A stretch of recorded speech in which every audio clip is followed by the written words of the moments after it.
अपनी शक्ति और साधन आदि को पूरी ईमानदारी से लगाता रहूंगा। अपनी ओर से मधुर भाषण और श्रेष्ठ व्यवहार बनाए रखने का पूरा प्रयत्न करूंगा। मतभेदों को भुलाकर सुधार के लिए प्रयत्न करूंगा। किसी के सामने पत्नी को लांछित और तिरस्कृत नहीं करूंगा। पत्नी के असमर्थ या कर्तव्य से विमुख हो जाने पर भी अपने सहयोग और कर्तव्य पालन में रत्ती भरी भी कमी नहीं रखूंगा। बड़ी उगादी बड़ी महाकाल की ये वर की प्रतिज्ञा हो गई। अब कन्या की प्रतिज्ञा है। अब कन्या सुने। अपने जीवन को पति के साथ संयुक्त करके नए जीवन की सृष्टि करूंगी।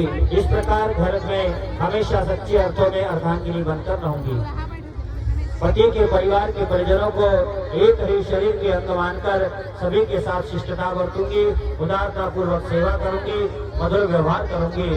आलस्य को छोड़कर परिश्रम पूर्वक गृह कार्य करूंगी।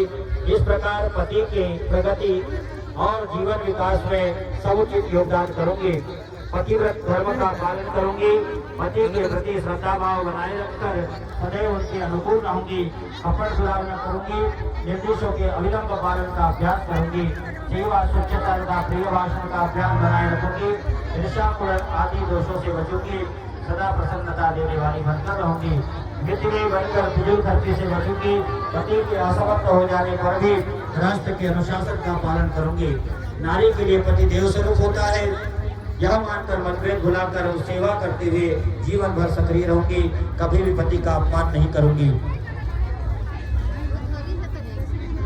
इसी के साथ में ये कन्या की प्रतिज्ञा हो गई। आप सभी से निवेदन है इन प्रतिज्ञाओं को अपने जीवन में पालन करने की कृपा करेंगे।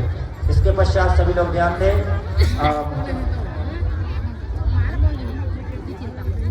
हेलो